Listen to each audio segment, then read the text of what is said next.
প্রজেক্টে নেটের জাল আছে, ক্যামেরাতে বোঝা যায় না। কটন সুতার জাল তৈরি।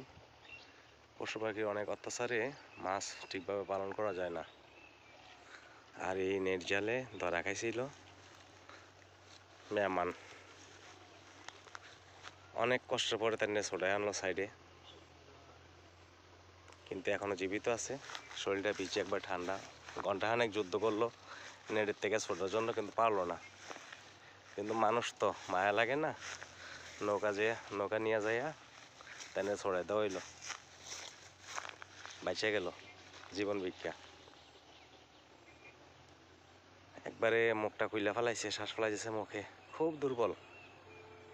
একসময় খুব শক্তিশালী ছিল, এখন খুব দুর্বল হয়ে পড়ছে। মাছ খাওয়ার জন্য তারা খুব রাজা। কোন কোন জায়গায় তারে কি নামে ডাকা হয় কমন করে জানেন তো? আমরা এখানে বলে কুড়া পাখি, অনেকে বলে চিল।